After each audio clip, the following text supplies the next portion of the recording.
जी, आज हम लोग जो ये प्रेस कॉन्फ्रेंस कर रहे हैं ये इसलिए है कि 25 दिसंबर को 2024 को हमारे संगठन के साथी जो बीएचयू में डिस्कशन कर रहे थे, मनुस्मृति के ऊपर चर्चा कर रहे थे, उनको फर्जी मामलों में उनके ऊपर एफआईआर डाल करके गंभीर धाराओं में उनको जेल भेज दिया गया और आज 15, 16, 17 दिन बाद उनकी रिहाई संभव हुई है। तो इस पूरे मामले में जो पुलिस प्रशासन और बीएचयू प्रशासन का जो चरित्र रहा, जिस इंटेंशन से उन्होंने ये गिरफ्तारी करवाई है और की है और जेल भेजा है, उसके ऊपर हम लोगों ने ये प्रेस कॉन्फ्रेंस रखा है। जिस तरह से मनुस्मृति पे चर्चा करे स्टूडेंट लोगों को घसीट करके उठाया गया, उन्हें चोटें आई थी, उसके बाद उन्हें कोर्ट में पेश करके रिमांड कोर्ट में पेश करके जेल भेज दिया गया। तो हम लगातार देख रहे हैं कि बीएचयू प्रशासन और पुलिस प्रशासन जो है इस सरकार के एजेंडे को लागू कर रहे हैं।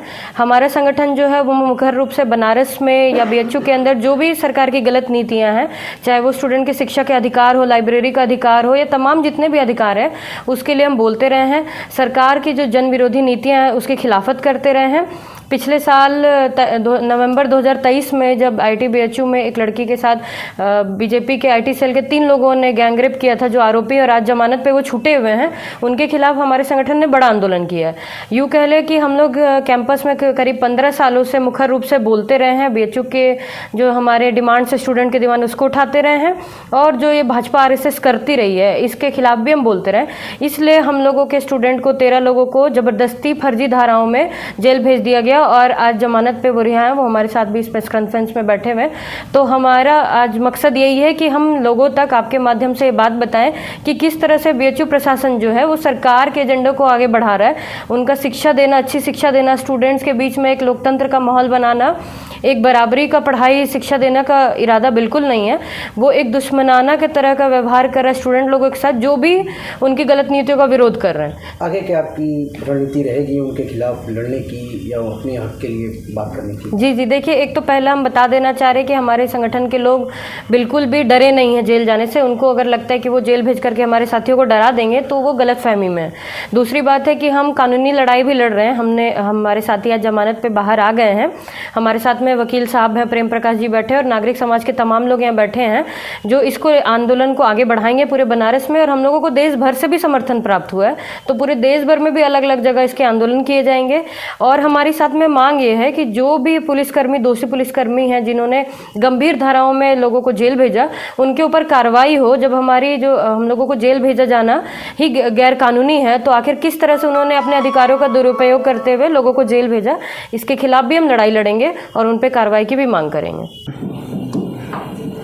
आज काशी पत्रकार संघ के पड़ारकर भवन में आप सभी पत्रकार साथियों का स्वागत है। आज की हमारी जो पत्रकार वार्ता है उसका मुख्य उद्देश्य है बीएचयू के 13 छात्रों को, जिनमें 3 छात्राएं हैं, वो हमारे साथ हैं। जिन विद्यार्थियों को बीएचयू पुलिस प्रशासन की मदद से गैर कानूनी तरीके से, अवैध तरीके से, सबसे पहले तो बीएचयू प्रॉक्टोरियल बोर्ड द्वारा अवैध तरीके से हिरासत में लिया जाता है। इसके बाद बीएचयू प्रॉक्टोरियल बोर्ड द्वारा और लंका पुलिस की मिली भगत से उन बच्चों को लंका थाने में अवैध तरीके से पुलिस हिरासत में रखा जाता है, गिरफ्तारी की जाती है, फिर अवैध हिरासत में रखा जाता है। इसके बाद फर्जी और गैर कानूनी एफआईआर दर्ज किया जाता है। उसमें जो 3 लड़कियां थीं, उन तीनों विद्यार्थी लड़कियों को भी साथ में ही पुलिस द्वारा 25 तारीख को रात में ही ले जाया गया और रात भर पुलिस हिरासत में रखा गया। ताज्जुब की बात है कि उन लड़कियों का एफआईआर में नाम या उनको एफआईआर दर्ज होने के बाद 26 तारीख को दिखाया गया कि हम इनको लंका से गिरफ्तार किए हैं। लंका का 2 किलोमीटर का रेंज है, लेकिन लंका में कहां से गिरफ्तार किए ये नहीं बताया गया है। तो लड़कियों को 26 तारीख को दिन में गिरफ्तार दिखाया गया है।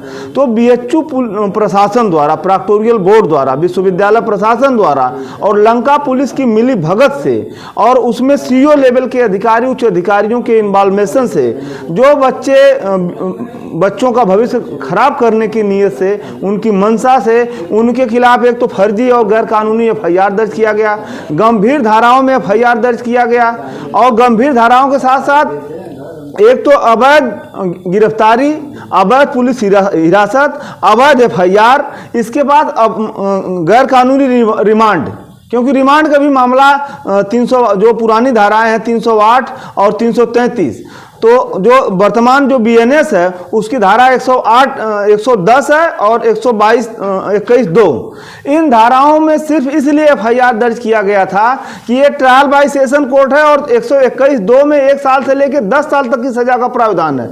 उसमें यह है कि गवर्नमेंट एम्प्लॉय के खिलाफ आप जो है जानलेवा हमला करते हैं उसी काम में बाधा उत्पन्न करते हुए। तो इस पूरे प्रकरण को इस तरीके से देखा जाना चाहिए कि बीएचयू प्रशासन, लंका पुलिस और प्रॉक्टोरियल बोर्ड ने बच्चों के खिलाफ सेशन ट्रायल के मामले की धाराएं इसलिए लागू कर दिया, 10 साल तक की सजा के प्रावधान की धाराओं को इसलिए फर्जी तरीके से लगाया कि ये बच्चे जब सेशन ट्रायल मजिस्ट्रेट से या हाई कोर्ट तक जाना पड़ेगा, लंबे दिनों तक इनको जेल में रखा जाएगा। ऐसा इन्होंने इसलिए किया जब पिछले साल नवंबर में ही गन पॉइंट पे बीएचयू आईआईटी के छात्रा के साथ गैंग रेप किया गया और बीएचयू के कैंपस में आईटी सेल भाजपा और भाजपा के लोगों द्वारा किया गया। उस प्रकरण को इन बच्चों ने मुखरता से उठाया और तमाम बीएचयू के भ्रष्टाचार और बीएचयू में जो मनमानेपन है, उन मनमानेपन के खिलाफ ये बच्चे लोकतंत्र और संविधान के लिए लगातार मुखर रहते हैं। तो ये इनके मन मिजाज में खटकती रहती है चीज़ें कि ये लोकतंत्र और संविधान की बात क्यों करते हैं। तो 25 तारीख की घटना ये थी कि 25 तारीख को मनुस्मृति की प्रासंगिकता पर चर्चा करने के लिए बच्चे बैठने वाले थे या बैठने जा रहे थे। इनको इंटेलिजेंसी से सूचना मिली कि ये बच्चे जो है मनुस्मृति की प्रासंगिकता पर चर्चा कर सकते हैं, ये बच्चे मनुस्मृति को जला सकते हैं। अब ताज्जुब की बात यह है कि न तो इन बच्चों के पास से कोई गिरफ्तारी नहीं हुई, कुछ भी चीज़ का, मतलब न पेन का, न तो मोबाइल का, न तो जो है घड़ी का, न तो 1 रुपया भी बरामद नहीं हुआ है। बच्चों के पास से कोई बरामदगी नहीं हुआ और न तो मनुस्मृति का कोई पत्र मिला या मनुस्मृति का कोई कॉपी मिला। तो इसमें हुआ क्या कि बीएचयू प्रशासन, प्रॉक्टोरियल बोर्ड के लोगों ने इन बच्चों को घसीट करके पुरानी खुन्नस को निकालने के लिए पहले प्रॉक्टोरियल बोर्ड लाए, उनके साथ मारपीट किया, जो लड़कियां थी उनके साथ बदतमीजी किया गया। इसके बाद जबरदस्ती तरीके से इनको बच्चों को इनका मोबाइल छीन लिया गया प्रॉक्टोरियल बोर्ड और लंका पुलिस द्वारा। मोबाइल छीनने के बाद इन बच्चों को रात भर गैर कानूनी तरीके से पुलिस हिरासत में रखा गया। जब हम लोगों को, अधिवक्ताओं को पता चला, हम अपनी टीम के साथ वहां पर गए तो लंका थाना प्रभारी ने कहा कि ये थाना है, हमारे हिसाब से चलेगा। मैंने कहा कि ये थाना आपके हिसाब से नहीं, ये कानून के हिसाब से चलेगा। कहा यहाँ कानून के हिसाब से नहीं, ये हमारे हिसाब से चलेगा। तो हर बच्चे का या हर नागरिक का फंडामेंटल राइट्स होता है कि अगर वो पुलिस हिरासत में है तो वो अपने अधिवक्ता से मिल सकता है, बातचीत कर सकता है। लेकिन हमको और हमारे साथियों को रात में मिलने तक नहीं दिया गया। बच्चियों के खिलाफ एफआईआर दर्ज नहीं था, अगले दिन एफआईआर दर्ज हुआ, बच्चियों को भी रात भर पुलिस हिरासत में रखा गया। अब इस पूरे प्रकरण में देखा जाए कि इन्होंने किया क्या। इन्होंने जो एफआईआर दर्ज किया, अब शाम को 5:30 बजे की घटना इन्होंने बताया है। शाम को 5:30 बजे की घटना है। 11:30 बजे रात को इन्होंने लंका, कहते हैं चले तो गए 8 बजे ही रात में जो है, लेकिन 11:30 बजे दिखाते हैं कि प्रॉक्टोरियल बोर्ड के लोग लेटर के साथ हमारे पास में आए और इन्होंने हमको इन बच्चों को सुपुर्द कर दिया। और प्रार्थना पत्र मिलते ही इन बच्चों को पुलिस हिरासत में ले लिया, बिना एफआईआर दर्ज किए, बिना जांच किए। 8 बजे ही पुलिस हिरासत में ले लिया गया। कहते हैं 11:30 बजे, अगर उसको भी सही मान लिया जाए तो इन्होंने पुलिस हिरासत में ले लिया। और 1:40 पर रात में, यानी 26 तारीख को भोर में, आधा रात के बाद 1:40 पर एफआईआर दर्ज करते हैं। तो पुलिस हिरासत में गैर कानूनी तरीके से लिया और रात भर डिटेंशन में रखा, जो है अवैध गिरफ्तारी किया। इन पूरे प्रकरण में जब हम लोगों ने विरोध किया तो एक भी नई बात सुनी गई। जब इन बच्चों को अगले दिन रिमांड पर पेश किया गया न्यायालय में, तो रिमांड मजिस्ट्रेट से हमने पूरी प्रकरण को बताया कि इन बच्चों के ऊपर बीएनएस का धारा 110, यानी जो धारा मानव वध का प्रयास की धारा है, यह धारा नहीं बनेगी। इन बच्चों के ऊपर 121(2) जो बीएनएस की धारा है, सरकारी कर्मचारी पर उसके कर्तव्यों का अवहेलना करते हुए उसको ऊपर जानलेवा हमला करना, वो धारा नहीं बनेगी। बाकी सब धाराएं सेशन ट्रायल की, इन बच्चों को जमानत दे दिया जाए। बीएचयू प्रशासन और पुलिस ने मिल करके ये काम किया है। तो रिमांड मजिस्ट्रेट ने भी हमारी बात नहीं सुना। जब रिमांड में बच्चों को पेश किया गया था तो जो पुरानी धारा 308 है, जिसको इस समय 110 बोल रहे हैं, वो उनके पास कोई मेडिकल नहीं था। इसके बावजूद भी 308 की धारा मतलब 110 की धारा में उन्होंने रिमांड बना दिया। जो गवर्नमेंट सर्वेंट पर हर्ट करने का, उसके खिलाफ जानलेवा हमला करने की धारा 121(2) है। तो बीएचयू, आप लोगों को मैं बता दूं जानकारी के लिए कि बीएचयू के वो जो दोनों महिलाएं हैं, जो प्रोफेशनल घायल होने वाली महिलाएं हैं, इस तरह की कोई घटना होती है तो घायल हो जाती हैं बीएचयू की मदद के लिए और बच्चों का भविष्य खराब करने के लिए। तो वो दोनों महिलाएं बीएचयू की एम्प्लॉय नहीं हैं, वो सिक्योरिटी के माध्यम से एम्प्लॉय हैं, जो है वो ठीके पे कर सकते हैं। लेकिन अगर उनको न माना जाए, अगर बीएचयू का एम्प्लॉय भी माना जाए, तब भी वे बीएचयू का भी एम्प्लॉय जो है, जो बीएनएस की धारा है, वो गवर्नमेंट सर्वेंट के कैटेगरी में नहीं आएगा। तो गवर्नमेंट सर्वेंट का जो धारा लगा करके, जिसमें 1 साल से लेकर 10 साल तक की सजा का प्रावधान है, उस धारा में हमारे बच्चों को उन्होंने सिर्फ इसलिए कि इनका कैरियर खराब किया जाए, उसका रिमांड में हमने विरोध किया। हमारी बात को वो लोग नहीं माने। इसके बाद नागरिक समाज और अधिवक्ताओं द्वारा, संगठन के जुड़े लोगों द्वारा, ये पुलिस प्रशासन द्वारा जब बच्चों को गिरफ्तार कर लिया गया, हम लोग 26 तारीख को सुबह ही अपर पुलिस आयुक्त को जाकर के प्रार्थना पत्र दिए कि बच्चों का भविष्य खराब करने की साजिश चल रही है। अपर पुलिस आयुक्त ने लेटर लिखा कि जब तक बच्चों की जांच न हो जाए कि ये मामला क्या है, तब तक बच्चों को गिरफ्तार न करके जेल न भेजा जाए। अपर पुलिस आयुक्त के आदेश के बावजूद भी सीओ और थाना प्रभारी मिलकर के नहीं जांच हो गई है, बच्चों को गैर कानूनी तरीके से जेल में भेज दिया। तो अब इसमें यह समझने वाली बात है कि उसके बाद भी लगातार हम लोगों द्वारा, प्रतिनिधि मंडल द्वारा, लगातार नागरिक प्रशासन द्वारा 3-4 बार हम लोग पत्रक दिए, प्रतिनिधि मंडल मिला और प्रतिनिधि मंडल द्वारा यह कहा गया कि ये बच्चों का भविष्य खराब करने का, उनका कैरियर खराब करने की लंका पुलिस की ये साजिश है। हम लोगों को 26 तारीख को 25 की शाम से, जैसा बताया सिद्धि ने, कि 25 की शाम से 26 की शाम तक हम लोगों को थाने में रखा गया और 26 को हम लोगों को जेल भेजा गया। तो हम लोगों को रात को करीब, हम लोगों को 26 की रात को 10 साढ़े 10 बजे हम लोग जेल में एंटर हुए और वहाँ पर हम लोगों से, जैसे ही हम लोग जेल के अंदर पहुँचे, सब लोगों को बिठाया गया, तो बहुत बुरी तरीके से हमसे पहले बात की गई और हम लोगों को इस तरह से ट्रीट किया गया जैसे कि हम लोग मतलब भेड़ बकरी है, इस तरह से एकदम ट्रीट किया गया बुरी तरीके से। और फिर हमको जब अंदर ले जाया गया, अंदर हमने देखा तो महिलाओं को अलग बैरक में, हम 3 महिलाएं अलग बैरक में और जो लड़के थे वो सब अलग बैरक में लेके गए। तो जेल के अंदर हम लोग 16 दिन रहे, 16 दिन हम लोग रहे और 11 जनवरी की सुबह हम लोगों की रिहाई हुई। तो इन 16 दिन में हमको पूरी जो जेल पुलिस, कोर्ट, न्याय, हर चीज़ का पर्दाफाश हमारे सामने होता हुआ रोज़ हमको दिखता था, किस तरह से पूरी व्यवस्था काम कर रही है वहाँ पे। पूरा जो, एक तो ये समझ में आया कि जो कैदी हैं, ज़्यादातर कैदी ऐसे हैं जिनको फर्जी केस में फंसा के अंदर रखा जा रहा है। कितने समय से वो लोग अंदर हैं लेकिन उनकी सुनवाई नहीं हो रही है, महीनों से उनका केस टेकअप नहीं हो पा रहा है, इस वजह से वो अंदर हैं। जो ऑपोजिट पार्टी है, जिसके पास पैसा है, वो पैसा खिला के उनको अरेस्ट करा देते हैं और फिर वो अंदर रहते हैं। जेल के अंदर हमको समझ में आया कि जो सुविधाएं हैं वो उनके लिए है जिनके पास पैसा है। अगर आपके पास पैसा है तो आप ज़्यादा जगह ले सकते हैं सोने के लिए, अगर आपके पास पैसा है तो आपको बेहतर खाना मिलेगा, वरना जो खाना जो नॉर्मल कैदियों को मिलता था वो खाने लायक ही नहीं होता था। कच्ची सब्जी होती थी, पूरी पानी से भरी हुई दाल और सब्जी होती थी, पानी वाली पूरी पानी होता था, चाय भी, तो वो बिल्कुल खाने लायक नहीं था। वो जानवरों को जो के लिए खाना था, वो जो हमको दे दिया जाता था जेल में।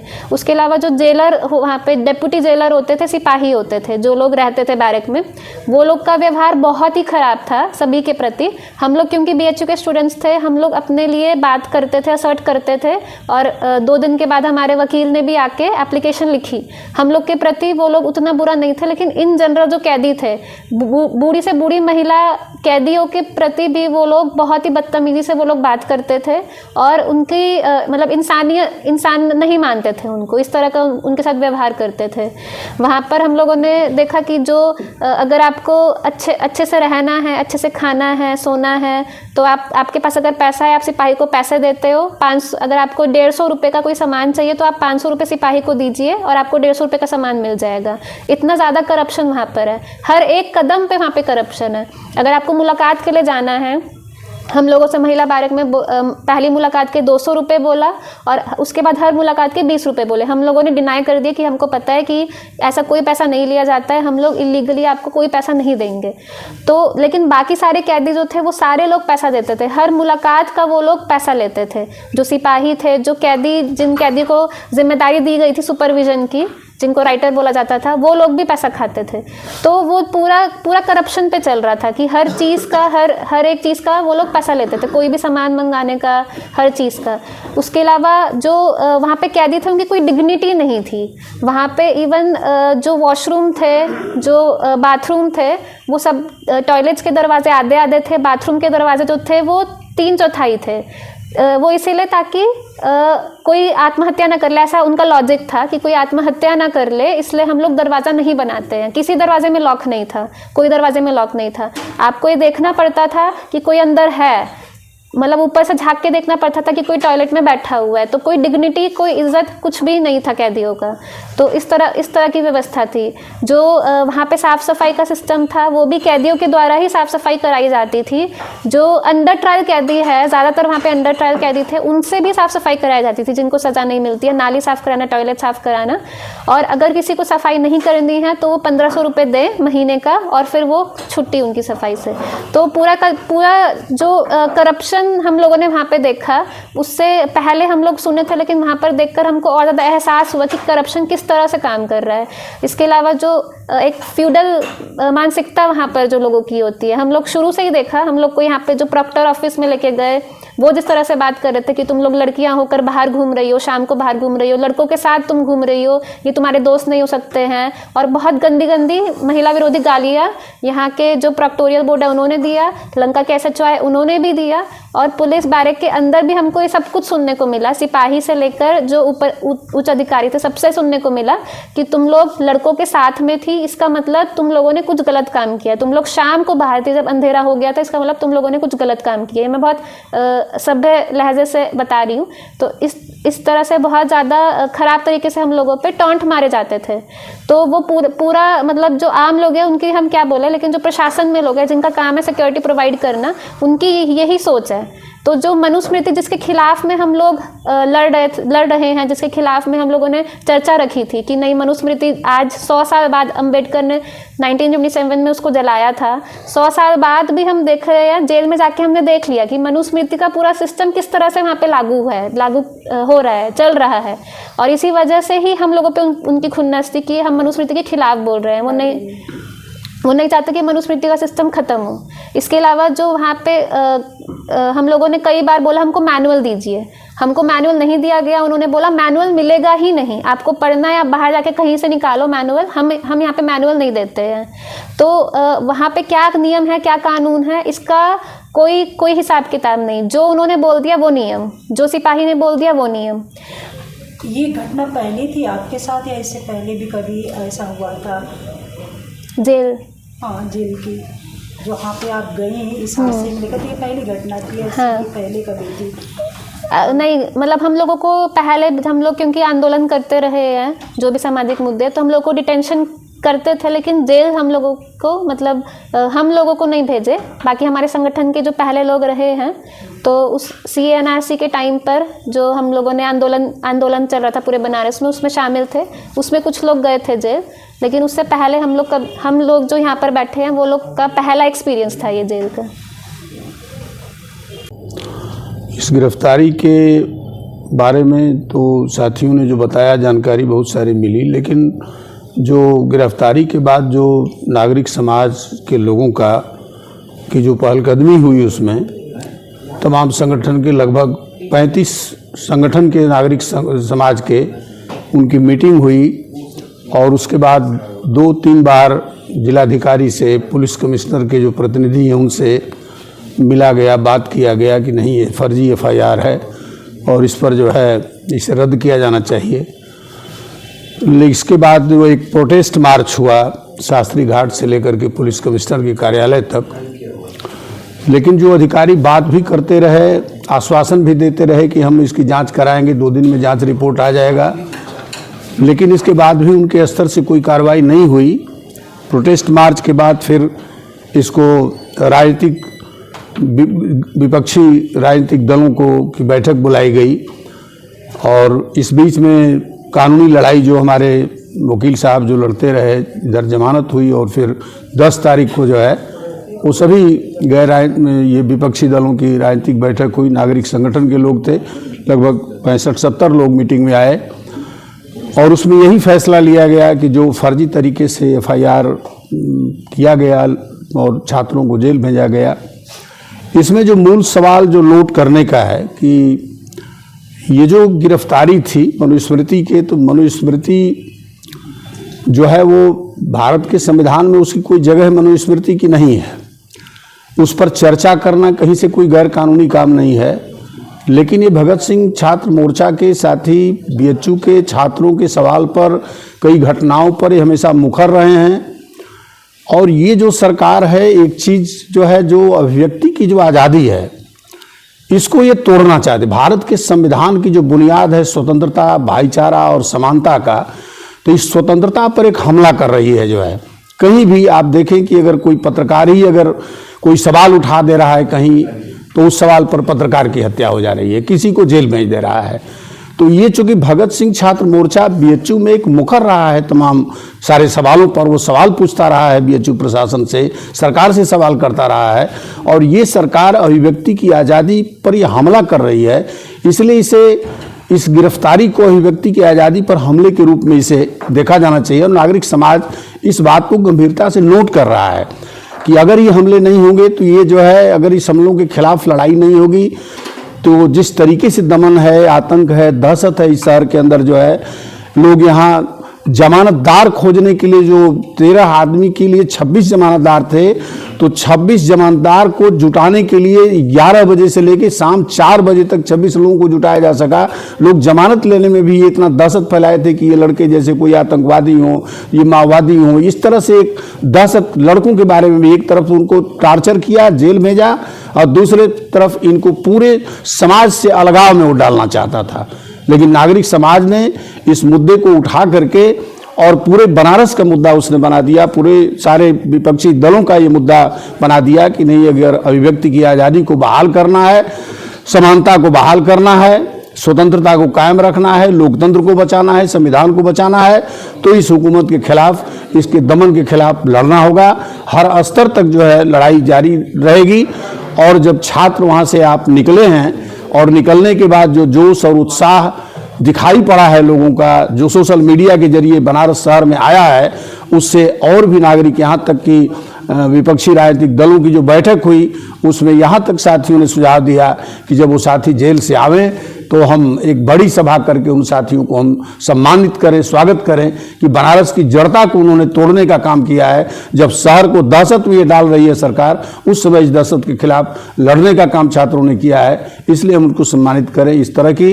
तो फिर 13 तारीख को एक राजनीतिक दलों के साथ नागरिक संगठनों का एक डेलीगेशन है पुलिस कमिश्नर से, और उसी दिन हम बैठक करके जो है हम लोग एक तय करेंगे, बनारस में एक बड़ी लड़ाई का कोई बड़ा प्रोग्राम तय करेंगे हम लोग कि इस शहर में जो दहशत है, आतंक है, इस माहौल को तोड़ा जाए, ख़त्म किया जाए और एक जनतांत्रिक माहौल इस शहर के अंदर बनाया जाए, जहां पर कि एक स्पेस रहे लोगों को बोलने का, सांगठनिक भूमिका अपना निर्वाह करने का एक स्पेस रहे।